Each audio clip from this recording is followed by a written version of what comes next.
What's next after getting your CDL, going to your first company, getting that first year of experience under your belt with a starter company? Where you want to go next? What's next on the road to choosing a more reputable company? We're going to talk about it today on Truck It with Mel.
All right. So you got your CDL. You're a rookie driver. You found the first company you're going to go to work for. And you made it your first year. Now what? So this is where, as a commercial driver, a CDL Class A holder, things get interesting. Now you're thinking, okay, I got a little too much experience for the starter companies. It's time to go to a better company, which is normal. You start at the bottom and work your way up. But this is where it gets critical as a driver, and I'm speaking from experience. I got over 13 years in this industry of experience. Don't be a job hopper. I was that person. Don't be a job hopper. I remember, being that young trucker. As soon as the company pissed me off, I'm gone. All right, man. Gone. Then eventually it came a job that I really wanted. And they said, we can't hire you. I said, why not? I got X amount of years of experience, X amount of miles, no accidents, no tickets. I'm qualified. He said, no, you ain't. You had too many jobs in the last 3 years. So what they think as a company, why would we invest in this person? He go here, stay here for 3 months. He go there and stay there for 6 months. He on to the next. Drug screen, orientation, feeding you, lodging, transportation to orientation, paying you for orientation. They don't want to invest that money,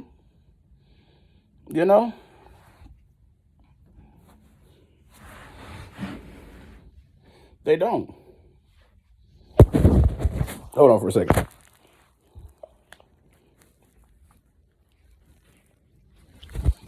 All right, sorry about that. They don't want to invest that money. So that's how they look at it.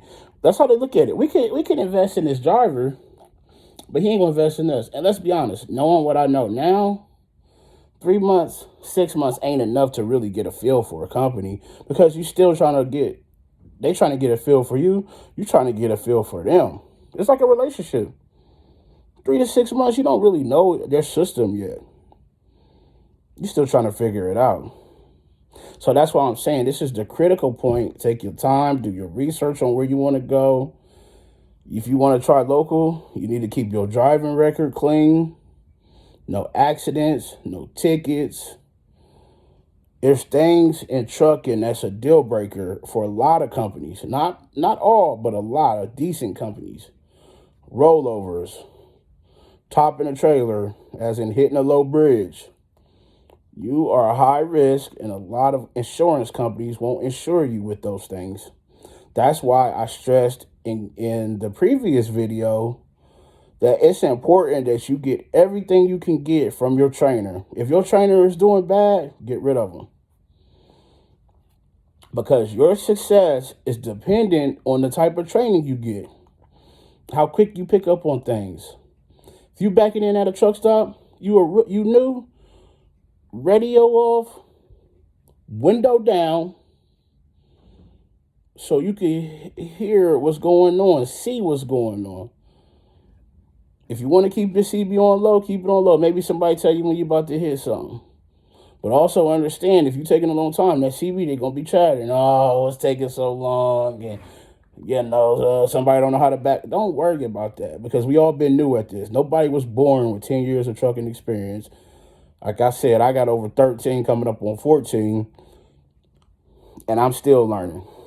Sometimes it takes me a while to back in places. We go to the same places all the time. It's on how you feeling with that trailer that day. Don't worry about nobody else, because it's easier to get out and look. Walk around, get out, walk all the way around. Man, who cares? Than it is to pick up that phone and call your company and say, I hit another truck. Hit another company's truck. Tore the hood up. They're going to be like, man, so don't worry about that extra noise. If you take care of your CDL will take care of you. You will be able to provide a great life for your family. You get the experience you need. You could be able to go to whatever field you want to go in, whatever specialty, trailer, local, regional, over the road, owner operator, lease purchase. Literally, your results will be endless. In today's society, 2020, with everything going on, you might want to think about a profession that, if the economy goes bad, I can still work. I'm in food grade stuff. People always going to need food. People always ain't going to have to buy wood. So maybe that's something to keep in mind and think about on your next adventure. This may be a time where you say, hey, I want to change my job, but I can't because of the way things are going. I probably really need to sit down here and work through this until later on when the economy rebounds or whatever. These are things you have to think about as a truck driver. So do that research on that company, but don't be a job hopper. I understand it's going to be times you go places and it just don't work out. The recruiter lied to you. You didn't fully do your research, so it ain't really what you was expecting. The pay ain't there or the miles ain't there. They could give you $1 a mile. If you're only getting 700, 800, 900 miles a week, what are you really making? And a lot of companies will throw cent per mile at you and not even tell you how many miles you expected to get. It has to be a balance. It has to go hand in hand. You may look at what type of trucks they have. Oh, they got the Kenworth W900, so I ain't worried about money. Nah, I'm worried about money. Truck don't that. But I get it. You're the captain of that ship. You gotta be comfortable. It's about what's important to you at a company. Me, I want home time. I want family life. I did my dues. I done paid my time. I want good money. I want somebody who going be treat me right. I'll sacrifice money for respect. Absolutely. You pay me a little less, but you treat me right. Okay, then you gonna pay me more, but treat me like crap. No, that's not gonna work. Because I'm a hard worker. 150%. So these are things as new drivers, when you start getting to that next step of what you want to do and thinking about, these are things I want y'all to take into consideration. How often do you need to be at home? Do you have custody of your kids every other weekend? That's something you need to discuss with that next job after the starter companies. And you say, okay, I got enough experience. I want to go to a little better company. You need to be upfront with these people up front. Hey, I get my kids every other weekend, or I got, extracurricular activities I like to do on these days. Is that something that can work for y'all? They'll either say yes or no. They'll say yes, get you in the door, and it'll either be a lie or be the truth. And either if they're a reputable company, they'll say, nah, and that's not going to work because we like you to come in on Friday and be ready to go back on Sunday. They only want you a 34-hour reset. These are things y'all need to be thinking about, asking. As these thoughts come to your mind, during that first year of being, at the starter companies, jot it down. Things you want to ask these companies. Write it down. These sign-on bonuses. I don't like the term sign-on bonus because you don't get it all right when you sign. That is me more of a retention bonus. That wording gets tossed around easily. It's a retention bonus because they're paying you for being there 3 months, 6 months, a year. Then you'll get your bonus. That's not a sign-on bonus. That's a retention bonus. Companies toss that around loosely. If they're offering a sign-on bonus, ask them, when does it pay out? How does it pay out? If I'm only here 40 days, am I responsible for the drug screen? Am I responsible for the hotel? Am I responsible for the transportation? If I'm not here, X amount of days, ask them. There's companies out there with escrows. Why am I paying into an escrow as a company driver? They will put money in an escrow in case you hit something, but they won't tell you that till you go to orientation.